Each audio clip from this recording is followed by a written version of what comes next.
You're okay.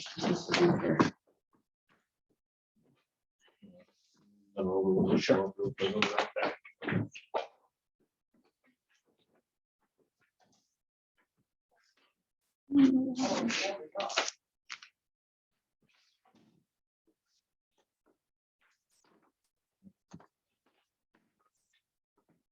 Paper clip. I should just put a thing of paper clips in my bag. Well, you want to visit, you want. Thank you. I'll get rid of this screw. A lot of the treasurer's report. Oh, thank you, Jody. Summer in October. Oh, thank you.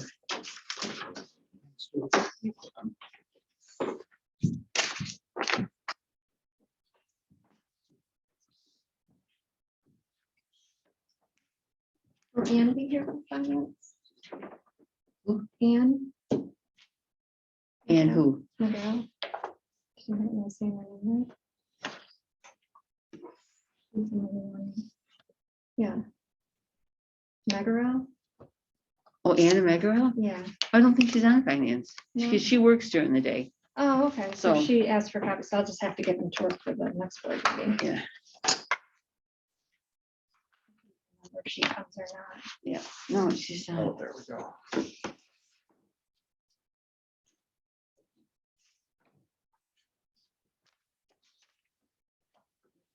I'd be here for 30, right? I think she's calling for, I think she's calling personnel, yeah. Okay, so I can run it Yeah. down to her. I'll be here.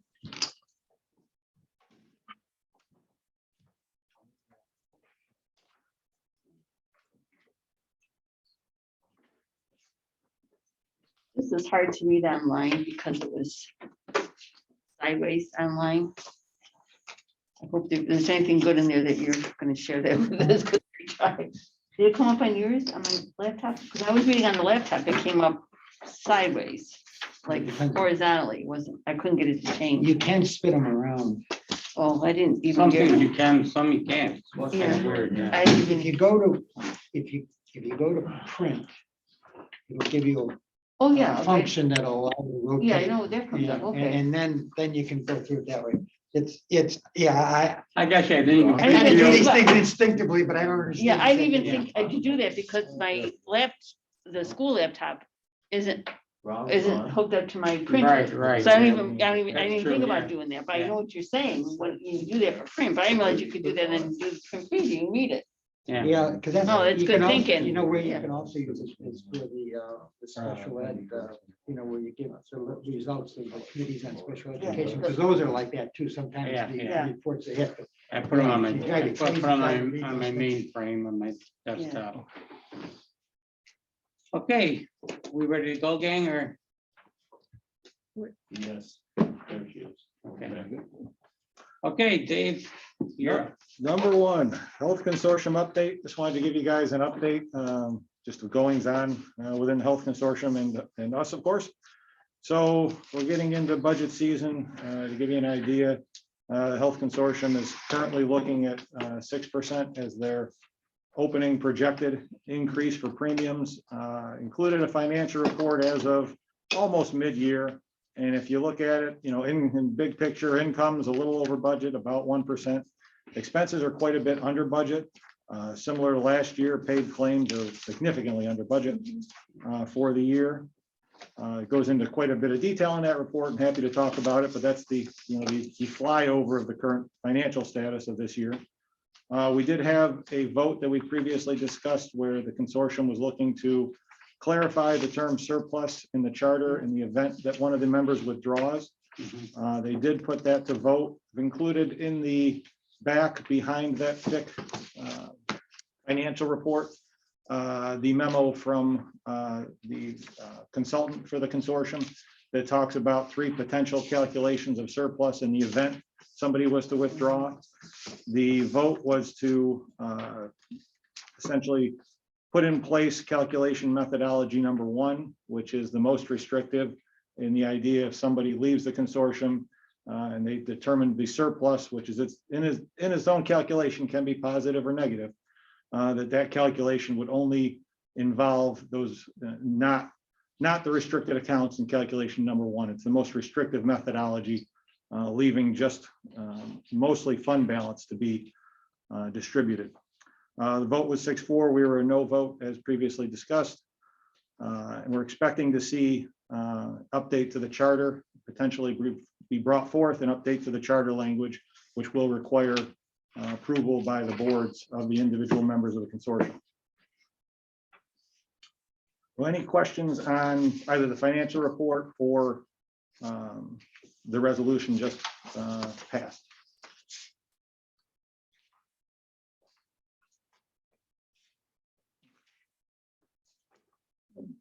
Number 2, capital reserve funding resolution. That's on the January 13th meeting. I just wanted to touch upon that coming up. And as a reminder, in terms of the funding for it, submission of the district's CURSA documentation, of course, realizes the revenue, as we've talked about. Between that and the $1 million we budgeted this year in the 21-22 general fund budget, that's what makes up the $5 million that's giving authorization to be transferred over. And of course, as the capital project develops, any monies that are going to be applied to the capital project need to be in the reserve prior to the project.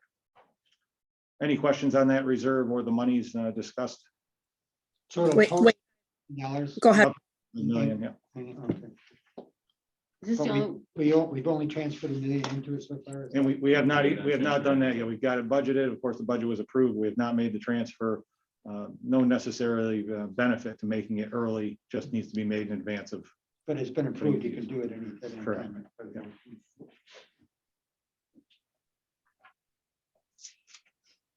What, can you just briefly describe what kinds of funds can go into the capital reserve? What we can appropriate general fund money and put it in there as a reserve?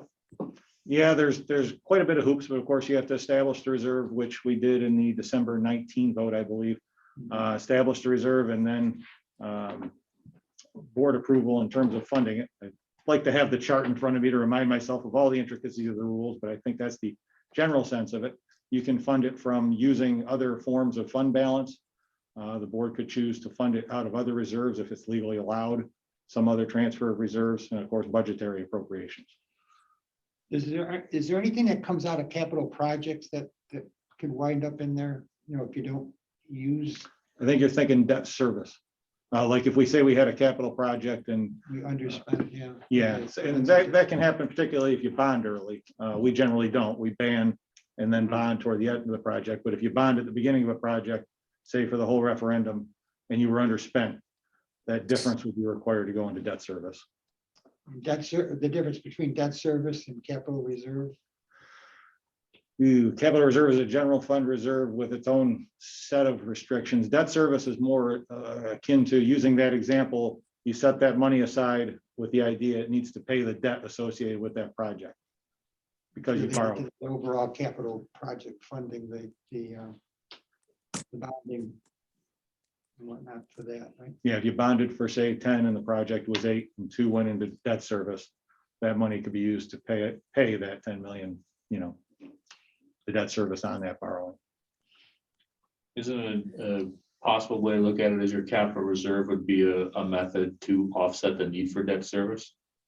Right, because your capital reserve is upfront payments versus borrowing. Sure, I mean, and particularly the local share, yeah.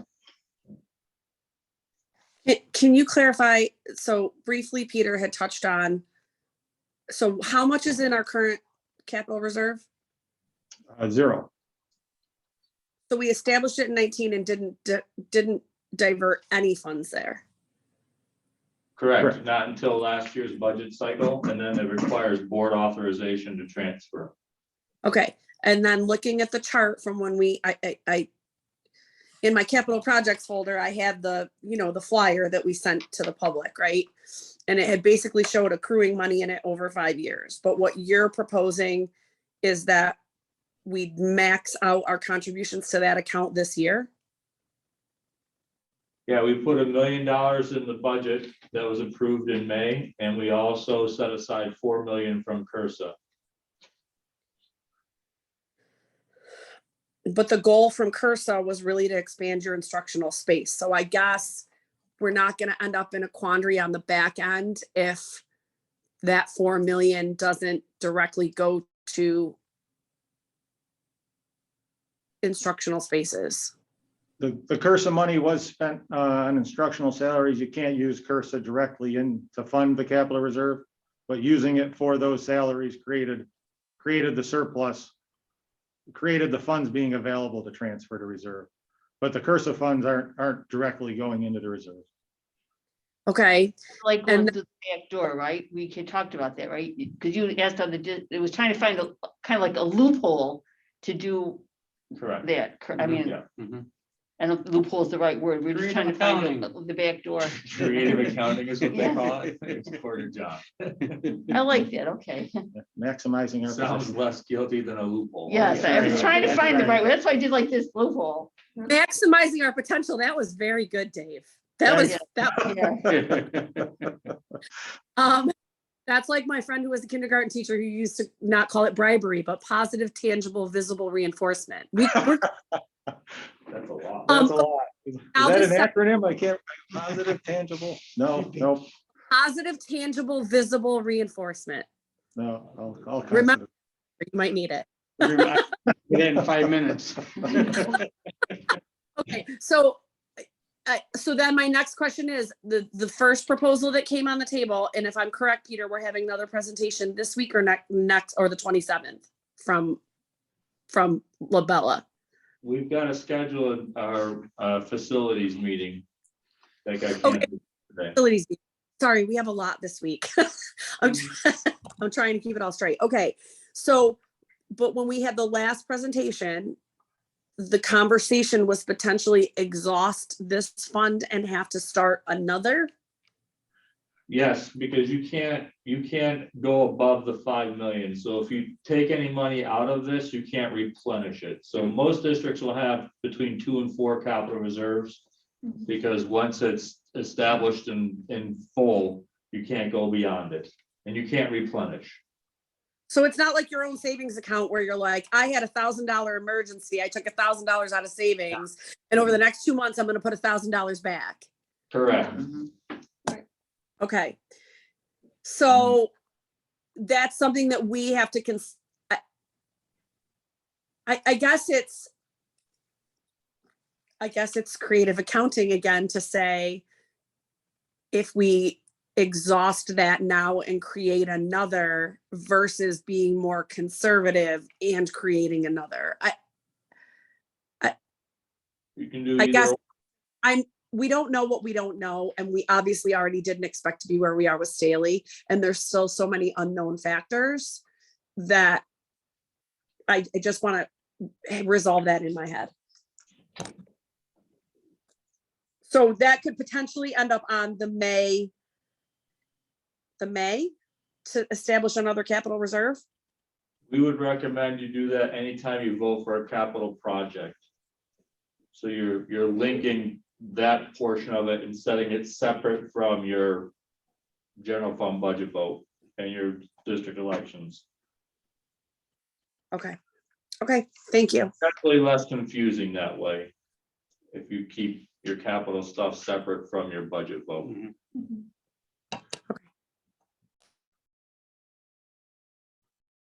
Okay, moving on. Number 3 and 4, I'll kind of do together. We discussed going out for RFP for DEI consulting services and for furniture consulting services. So we took, these are really rough drafts. They haven't been made, been gone through much review. They haven't been gone through any legal review. We've just essentially taken what amounts to our templates and taken our best stab at scope and put that together for you guys to get a look at. For DEI, we used, basically the scope as best we could for what existing services were occurring. And then for furniture, we essentially looked around the landscape, if you will, and picked and borrowed from others' RFPs that were doing a similar thing.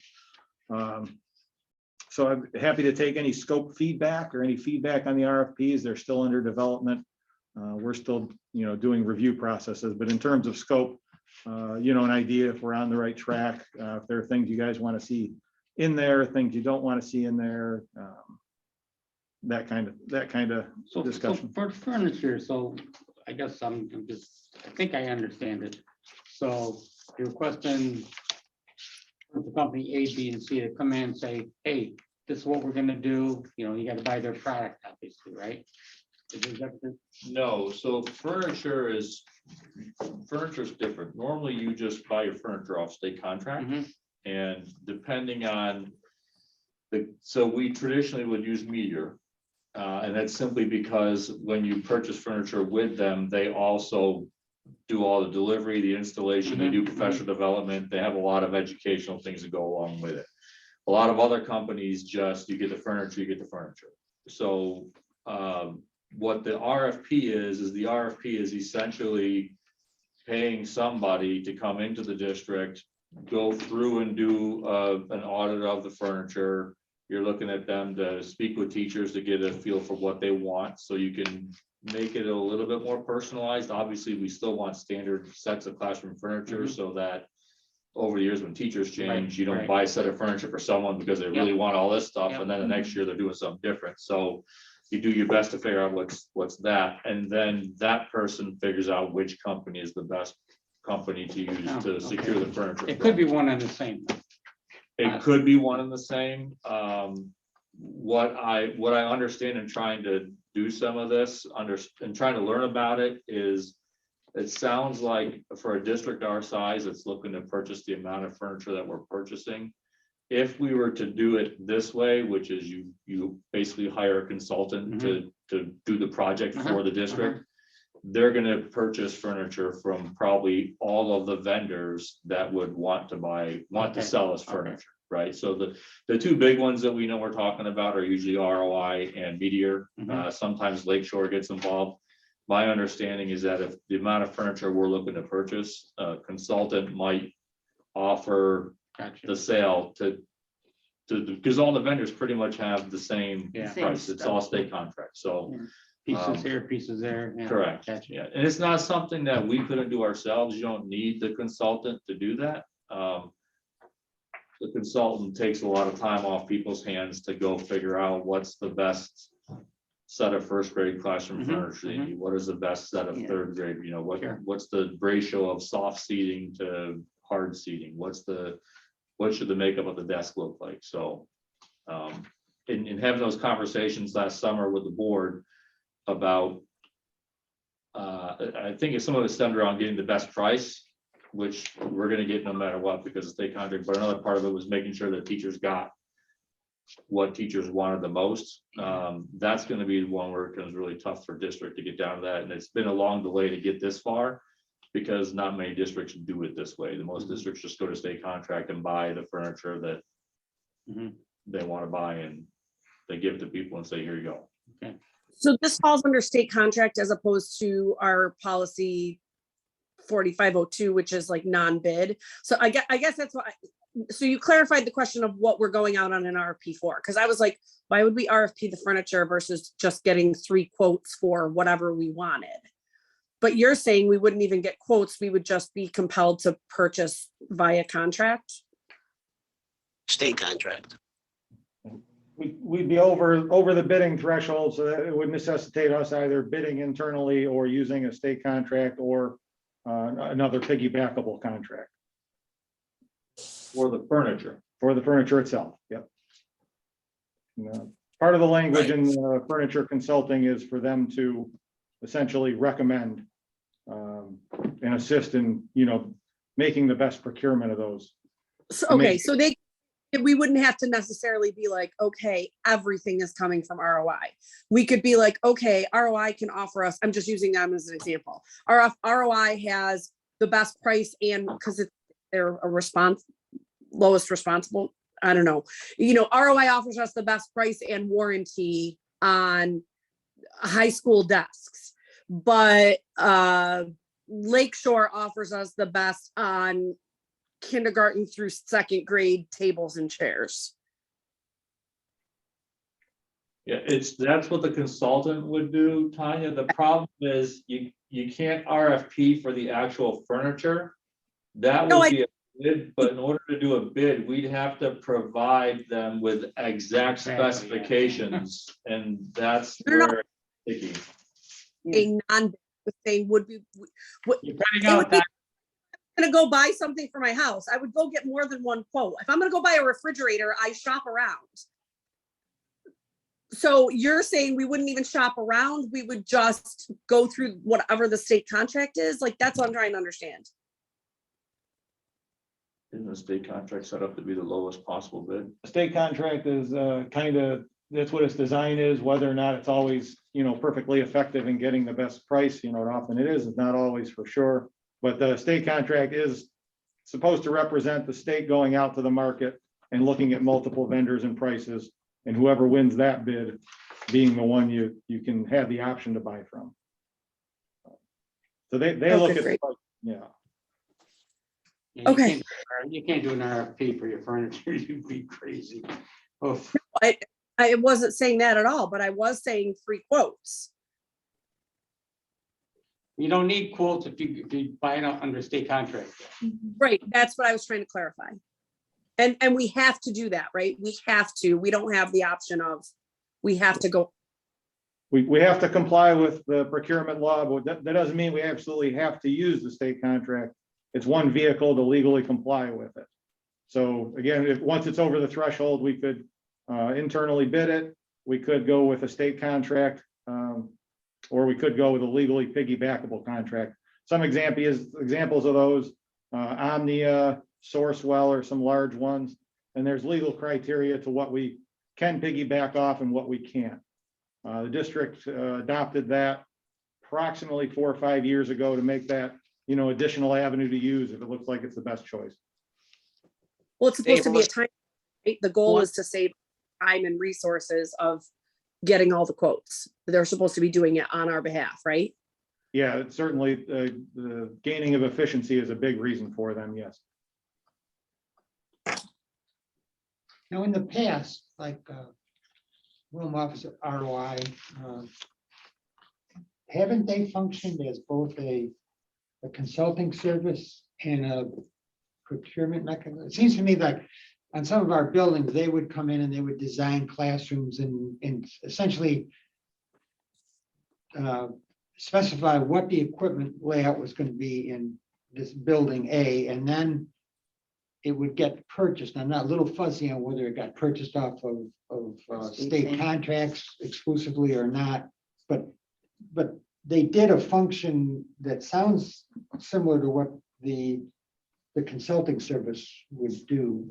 Now, is the consulting service both a designer, specifier of equipment, and then a provider of it, or do they? It could be. It could be. So they're sort of similar in that respect. I mean, in Sure. the way we've used them. Because, right, ROI does have individuals that do that work. Meteor has folks that do that work. So ROI or Meteor could put in a proposal Mhm. to be, to do this work, right? The difference then becomes the procurement of the services. Then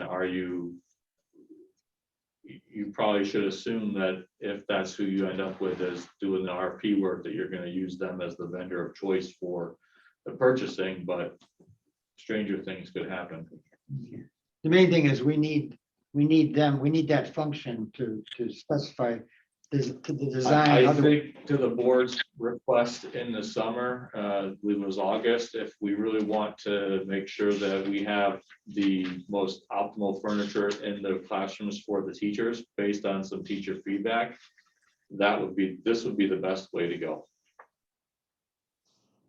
And in this case, we're looking at it on a district-wide basis. Elementary, Oh, because Stroud has new furniture and RFA has furniture on a replacement cycle. So the scope of this effort would be to provide those Correct. services for our own. Yep. And not pre-K, right? Pre-K, most of the rooms have more recent furniture. We could include pre-K absolutely, because Staley's not on this list right now. Okay. I mean, So just you because we gained don't, about 45 classrooms worth of furniture we were originally looking to purchase with ARP that is not there, so absolutely pre-K. just because we don't, we haven't mentioned them and just seemed, Yeah. I just didn't know if it was, you A know. lot of our feasible. kindergarten classrooms have new furniture. Dana's been purchasing them over the years as we go. To get the with play-based. Grant funds. I know that there's some in pre-K. I just don't know. You're right, though. We might as well Include them. get everything updated as best we can. Yeah, because we're going through all this, you might as, yeah. Yep. Now, isn't this similar, I'm digressing here a little bit, but I'm sort of interested in this. When we did the stadium, the work at the stadium, the track and in the field, we had I believe our construction management firm look at how an approach to that, and they basically specified that, well, we could do this by using state contracts and buying turf and buying a stadium track right off of that. And that's kind of what we did. And that's why we kind of did that we were able to do that really, really quickly. But it's an analogous situation, right? We've got that construction manager firm that functions in some respects like our furniture consulting service. Correct. Yeah, all right. I will understand this stuff eventually. In another 6 months. Ooh. All still don't get it, there is no hope for the rest of us. I know, really. Yeah. Except your age, you got. Now, Peter, with the DEI consultant, does that mean the possibility of hiring a DEI coordinator? Is that kind of off the table, or is that just like you're covering all bases? It doesn't have to be off the table. The recommendations we've gotten from folks is that the internal person is not, most places do not have internal people do this work because it's tough to challenge people's belief systems when you're their boss or you're a person of someone that has to evaluate them. So it's been shared by several folks that we've talked to that having a consultant do that work to try and move the envelope is better. If the board would prefer to hire somebody internally, we can go that route too. I just feel I have to.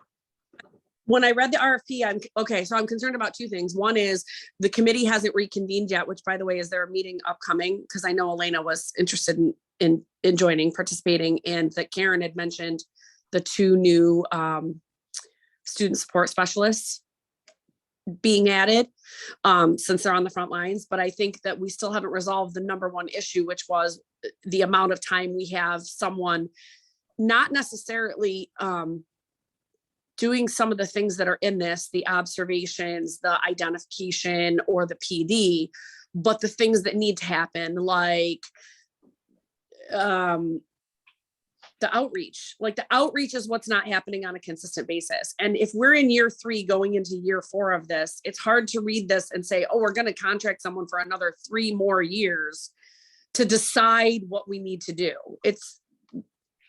We're past deciding what we need to do. It's time to do. And that was the problem with continuing with the consultant is the committee drops the ball. Like the volunteers are like, oh, sorry, didn't get to that. And nothing continues to happen.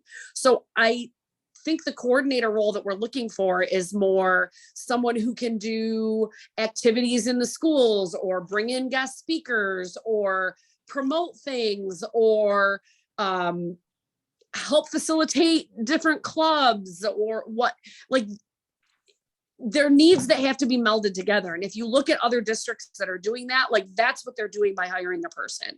So I'm just not sure that what's in this gets us to where we want to go in 3 years, since we've already been doing it for 3 years. And I don't even know if we have a number in mind of what we want to accept on this expenditure and if that allocates other money for those other things, right? Like we didn't do a 21-day challenge because there was nobody in the buildings to facilitate a 21-day challenge.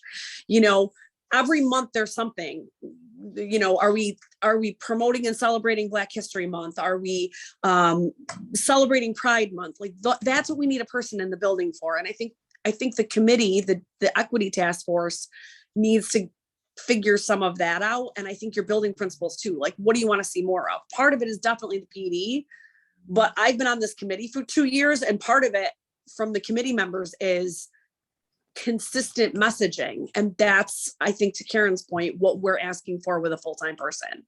It's very spotty, and putting an RFP out saying, oh, we hope we'll have someone in the building around 4 times a month again, is still not getting us where we need to go.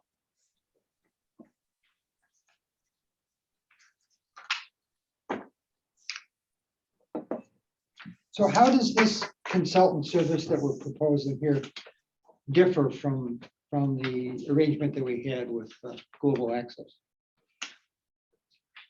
I think the key is that it gives us a chance to put in writing how often we expect them to be involved physically in buildings. So it's sort of the same thing, it's just a little redirection or a little, It more memorializes in writing what the expectation is for things to be accomplished. so relative to the equity task force, Tanya, does that mean that we're going to stop at some point and then we're going to go in a different direction with this consultant? I think it was the feeling of some of the people on the task force that there's a lot of stopping and starting. And I haven't felt all along. I felt $90,000 for a consultant that I don't know how that is relative to what other districts are doing. I don't know if that's an appropriate number or not, because we had nothing to compare it to. But I also know that there have been members of the committee who have felt frustrated, like, okay, we say in February, or we say in November that come February, when it's Black History Month, we want to see consistent stuff. And then everybody's like, oh, I thought you were doing that. Oh, I thought you were, and it doesn't happen. So I feel like we're far enough into it that consistency is key. Repetitive messaging is key. And we're just not accomplishing as much task-wise and visibility-wise with just a consultant. I don't know if it's one or the other. That's why when Peter put, a dedicated person in the ESSER plan, like, I was all for it.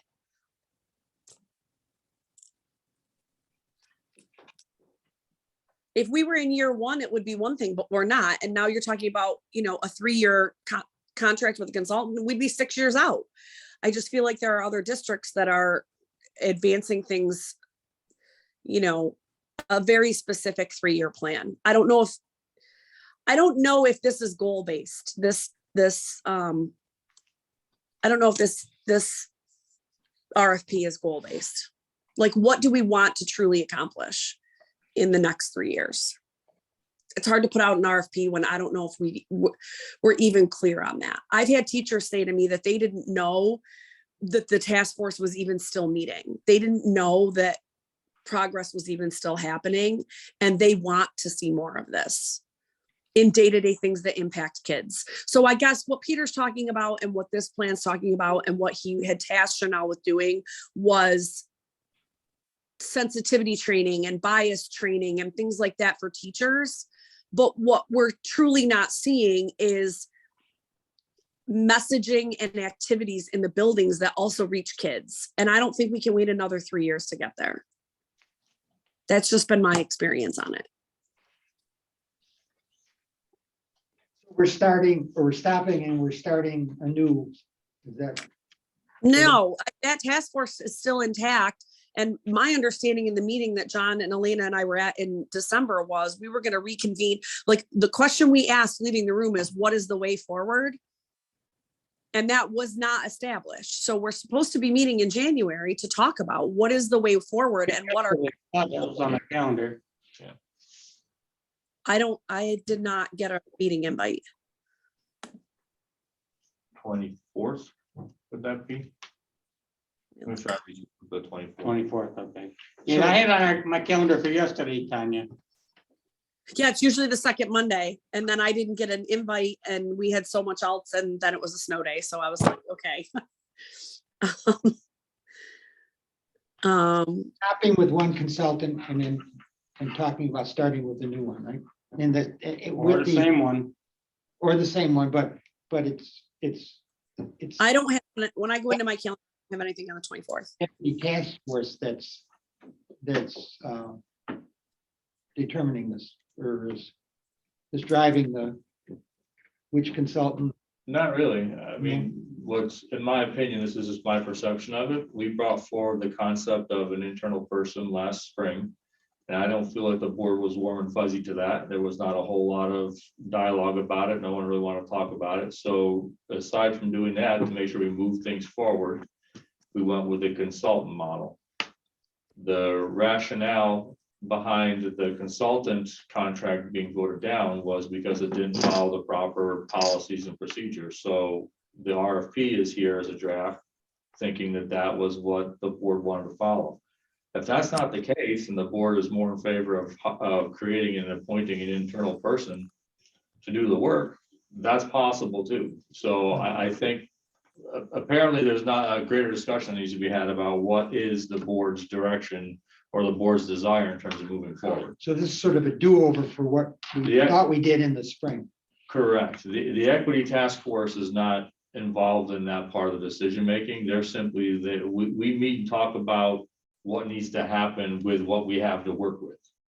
Right. So if the determination is you're going to have an internal person, that person would lead the equity task force and then kind of have those conversations with what is the next steps that need to happen for the district and what have you. It can be both.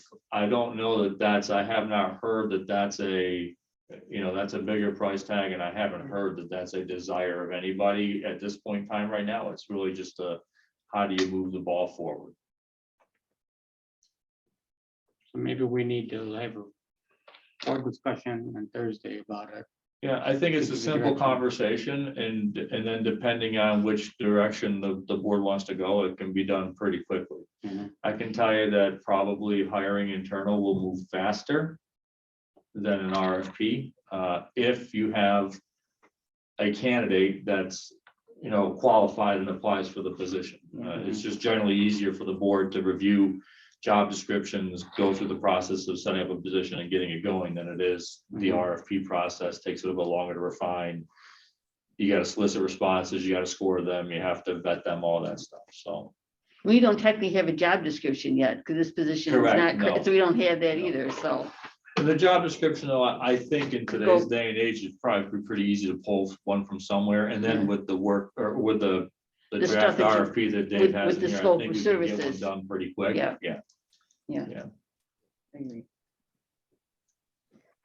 Yeah, I think it's important we have the conversation. Yeah, Thursday, we'll do that Yeah. Thursday.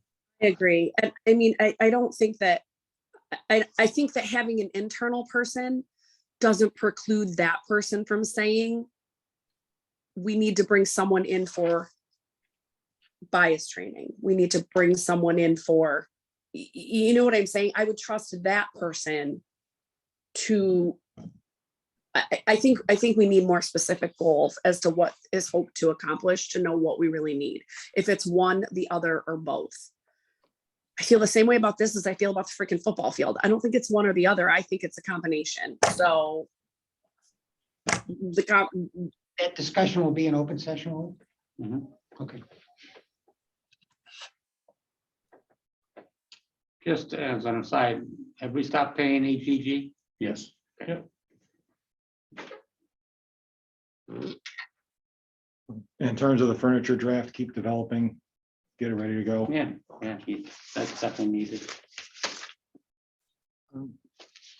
Number 5, the multi-year financial plan discussion. This is just currently a placeholder on the agenda pending the adoption of our corrective action plan from the OSC audit.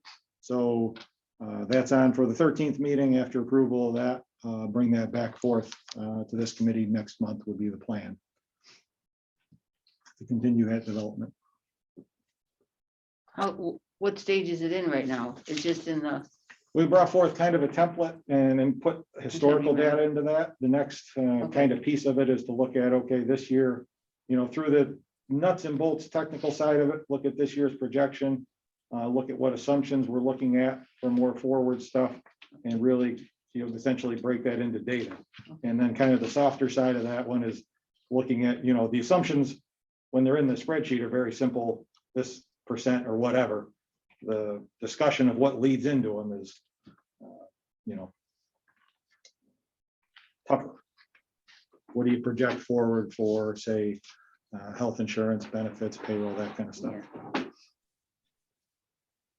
And Well, there's a- one where, If following the corrective action plan, I would think I'd bring it forth to this committee to continue working on it. I would think the next step is, we've looked at historical data, we've looked at a template, input projections for this year, and work on assumptions for the next 4 years out. so it's a future. So we haven't seen anything yet. I'm not missing something. No, Just a template. just a template. Yeah. You know, And we we did had that in this. November. We did, yeah, a multi-year plan. Yeah, and- Paul and I are thinking, we're showing our age. I'm trying to remember where the template is and where it came from. So, We did that and we incorporated. yeah, the I, reserve- when you said reserve template, plan. that kind of rang a bell. So, okay, that's for November. Okay. Mostly we took it just directly from the comptroller. His recommended Yeah. format. Yeah, yeah. Gotcha. We just have to put it in context. The part of that plan includes the reserves. It did, we added kind of a reserve plan to it, Yeah. just as a, We were talking about maybe even adding more than one reserve plan, right? Was there talk about that? reserve plan for each reserve. Each Right. reserve was within the plan. Yeah, And that's the kind of thing they'll also, they didn't touch upon it upon this audit, with I think mostly, my own opinion, with a retrospective look at what they were auditing. We didn't really have many reserves at that time. Yeah. Part of their recommendations is certainly that the board has a written adopted reserve plan, reviewed once a year, which is also what we've got in our corrective action plan. So once a year, I'm proposing June, we would do the review process of this and board adopt it.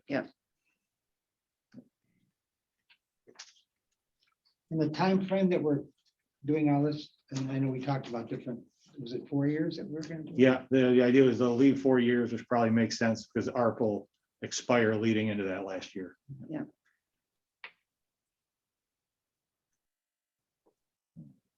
Budget transfers for the 13th, we just have one. This is reclassification of instructional materials aid money. As a reminder, this is a bucket of state money that they give us in the area of instructional materials aids, textbooks, software, hardware. I'm forgetting one, library. Yep, and you can't move library around the categories. The other three, you allowed to move between the categories for a particular year, whatever the district deems the best use. So we had it budgeted in 1670 490. What that is printing, and we moved that in terms of printing workbooks and such into the textbook code to use it there. So that's a reclassification of instructional materials monies. Instead of using it in 1670 490, we're using it in the textbook code 2110 480. so we're not really purchasing textbooks for around that price. We're just moving money from one to the other. Well, we are purchasing the textbooks, but to put money in the code that it needed to be in to buy them, that's where we moved it Oh, from. which textbooks are we buying? Just out of curiosity, do you know? Sorry? What textbooks are we, is that pretty much the cost of the textbooks, the Yeah, 63? I don't know offhand. I can certainly get you that I information. just curious. Yeah.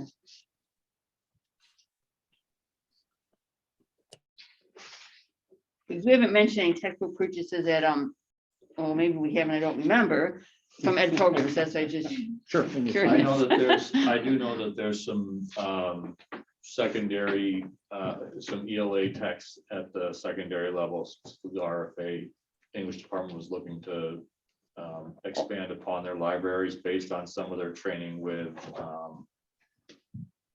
I forget who they were with recently, but I do know that they were looking to do some stuff up at RFA. oh, no, because Chris had mentioned that I just didn't realize they'd gone to the point where they were ready to purchase the textbooks. I think the teachers wanted to make up, but he had told me they want to like expand the independent library type things. Yes.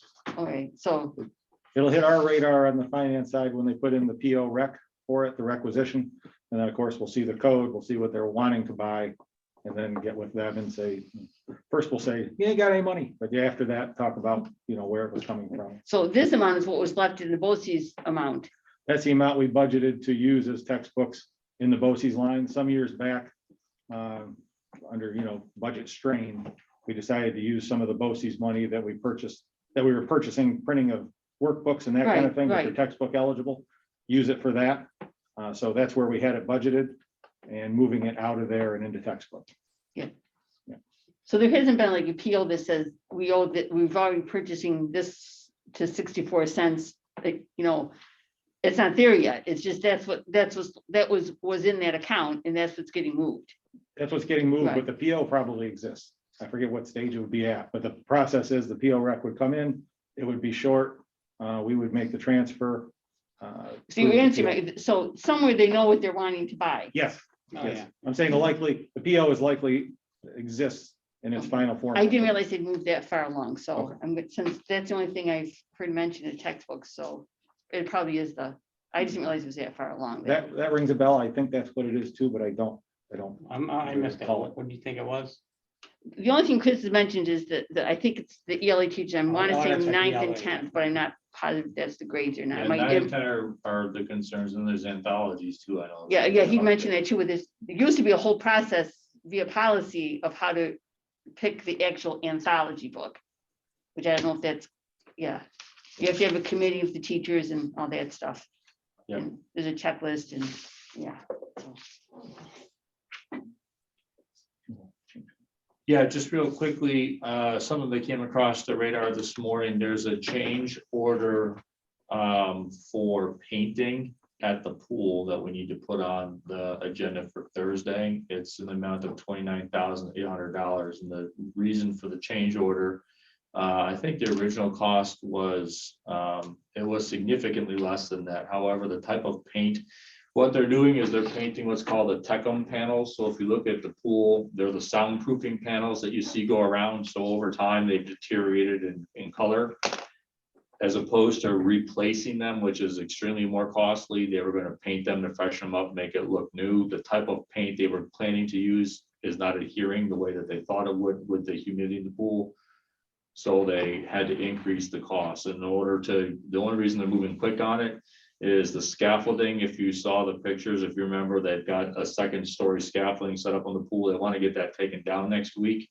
If we don't move quick on it, where it's $2,500 a week in scaffolding we're paying for, and essentially we're gonna increase the project, the painting from 29,000 to 40,000 because we got to keep the scaffolding up for a couple more weeks than planned. So it's one of those things where it's in the budget to do it. We got plenty of money there, and it's one of those things. If you don't do it, you're gonna have old looking panels versus everything else is brand new. It doesn't make any sense not to get it done. So How readily available is the paint?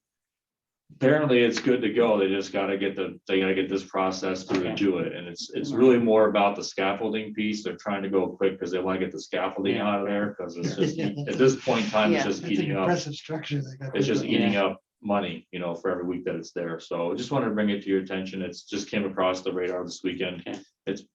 It's a lot of money for paint. I get it. If we were short on budget, I would say not even a thought, but just want to make you aware of it. Okay. I know Treasurer's Reports just went out.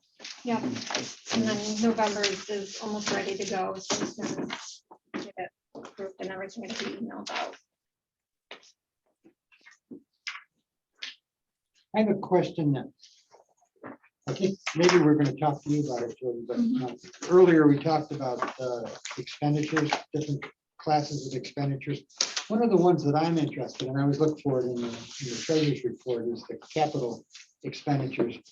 And at the treasurer's report level, it's very, very cryptic. There's hardly any expenditure data there.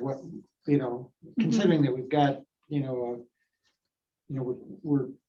in the final throes of a $14 million capital improvement program, and it Right. seems that there should be more detail there, and I just wonder, does that fit into what we talked about earlier about getting more information? Because right now, I think the only line item for expenditures in there is one that relates to CSC, and it's their construction management function, I think, and it primarily directs back to the stadium, where evidently the money was funneled through them to the state or however that Should I was. be doing the full accounting for the projects from like 2019 to now? We never have. I It think is an what argument Paul's that we're asking for is information that would come more from CNS. Mm-hmm. Because we internally don't manage the capital project funding. Are you talking about the expenditures for the general contractor, mechanical contractor. Yeah, or the overall, phase The one, the phase whole two, phase project three. budget, all that stuff, that's Yeah. CNS more than us, correct? Some, you would see that for the EPC, which is a, slightly different animal than a capital project. You'd see CNS, they're the vendor that gets paid in its entirety. They're, the only vendor for the EPC. For the project like RFA, 0026 is in the extension code. We try to use the project number for that, but you should see, that many different codes under the RFA one. There is a few codes in there. Yeah, the EPC, you'll only see CNS. And it wouldn't be as cumbersome as the general fund if we ran that report with the expenditure code and then the detail of what's in it, because there's not as much volume, to those. It's a pay app, 1, 2, 3, 4, 5, 6 for X contractor. But I'm wondering if you're looking at the EPC in terms of the one you're only seeing basically one line. The EPC would be just CNS. I'm looking under, the revenue report, under capital fund, in the. The revenue you wouldn't see until bonded. Right. You wouldn't have revenue to the project till bonded. Okay, so where would you see the other details? You can see the expenditures on the budget status report, but there's really not like the detail, just like RFA, CNS, Dart Circle Phase 2, contractual physical, or insurance, and architect for Labella. You're in the capital fund now, right? Yeah, I'm in the Yeah. capital fund on the budget status. Right. We can put the detail under those lines saying, I'm not really sure how much detail is in, will it be the purchase order information or would it be the check information that Either or both, depending whether it was a I purchase can run a order few or not. different ways to see what kind of detail I can get under those expenditure lines. So you can see, Yeah, well, I was just, getting back to Peter's comment, I know that CNS, we've gotten a couple of these large spread formats where, and he talks about, the status of the EPC contract, phase 1, phase 2, and he's, it makes, this is done.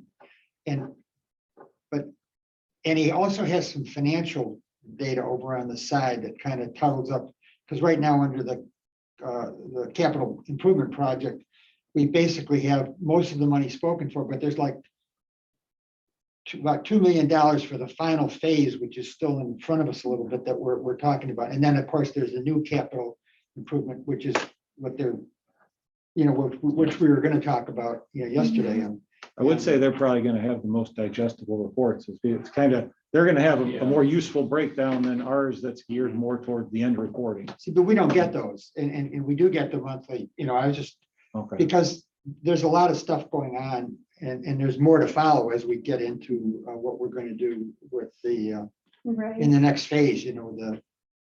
The things that are being proposed. And it just there's not a lot of detail there that you can get to one way or another. Because we only get the CNS reports sporadically, like I got one in, I think, for August. Yeah, I think he develops those for the facilities meetings when folks want them. And we Yeah, can of course. certainly make sure, we can do that more frequently, whatever you guys would like to see. It's not, yeah. I think it'd be good to see it on a regular, because we're always struggling with what we're going to cover in facilities, and I always say, well, we're trying to get a feel for what's going on, and that's part of it, so. But I was just wondering if there was. yeah, We can make that one of the proposed reports when we bring them forth. Yeah. That layout, just add the expenditure detail. It won't be as bad on the capital side. It's just not as, It's not as the lengthy. general will literally be like that, Yeah, but the capital won't. Yeah, It'll be pretty digestible size. That would be helpful, and that will relate directly to what we've been talking about in Yeah, terms of these different phases of the different capital improvement projects, or the EPC, which there is at least 2 phases of those too, right? yes. Some of which has been completed, some of which is ongoing in the elementary schools. That would be helpful, since you were coming up with some candidate, ways of presenting it. I appreciate that. would the Smart Bond Act come under there too?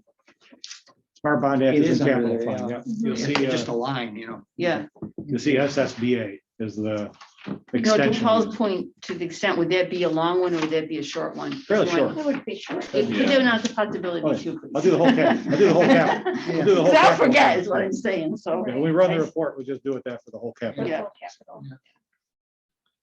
Well, what Patrick showed us, that was pretty informative. You know, Yeah. he was talking about the upgrading of the. No, but he different- didn't have the, like, the dates or anything, like one phase one was supposed to be. Yeah, no, completed. you're right. Yeah, because I his it down as an ongoing thing to ask and it just never comes up where, so, Yeah, there's no completion to that beast.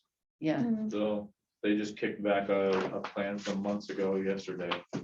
Yeah. That's a fun one. Yeah. Okay. But we benefited from it. Look at all Yeah, those- Oh, yeah, we everybody does. benefited from it, yeah. That Yeah. equipment and. Yeah, it's been a good, it's been a infrastructure. good thing, yeah. Wow. Yeah. Very Good. Okay, so we're supposed to meet with Jody, but I don't, the length of this meeting, maybe we should defer it to another time. That's fine with me next time. My question is just on that, Jody, anyway, is just on item 7, which is the extra classroom. I'm hearing that the clubs are still having issues and that there's big delays. Right. Did get the majority of everybody updated on Monday with like any outstanding checks, yearbook, any of those issues that were, there was some miscommunication when certain checks had gone out. But pretty much have everybody updated. I do have to update the ledgers for everybody, but again, soon I have them updated through October. As soon as I get November and December updated, I'll be able to get that information out there. Okay. And then I guess my only other question would be, I know we talked in people operations about a better description of like what the deputy treasurer's duties are, and I'm concerned with the agenda item forthcoming this week, how that's going to impact your department.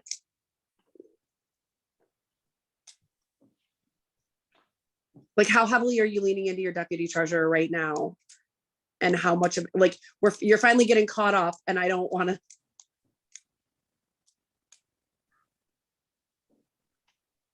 I mean, they certainly do a lot. They do She- cash receipt side and a she lot of really- grants. Pretty much just does cash receipts and approves any of the wires that I have going out. But as far as me relying on her to help me get caught up, no, that has not, I have not been using her as that. So if we already post for this, or we have to wait till after this meet, like, I guess I'm just wondering, Dave, like how, when you presented to us, you obviously, you didn't ask for very much, but there was already, you could have used a little extra staffing. So now we're, losing a person, and there's always a learning curve. So want to make sure that you have the support you need, I guess, is. Okay. Well, we posted in anticipation of need on that one. We Okay. did some responses, move forth from there. We just received the official, List. the official, the resignation letter, and so, yeah, we're looking to rehire for the position for sure. If that's, Okay. So it shouldn't, well, I mean, obviously, we know with those positions, it's been a question of getting applicants, right? Like, that's been the. yeah, and last time we kind of were in the interim of this, myself, Jody, and Chris Sullivan was really pitched in a lot to divvy up some of the things that, absolutely, of course, still got to get done, all the grant Right. dates. She's integral in kind of the grant spreadsheet that we Right. track all the various components of when those things need to be filed, but we'll probably, follow the same process again, Right. unfortunately. in this environment is a loss, obviously. Yeah. I just sure that, that we act as quickly as we need to, and that it doesn't hinder any progress that has currently been made. Right, okay.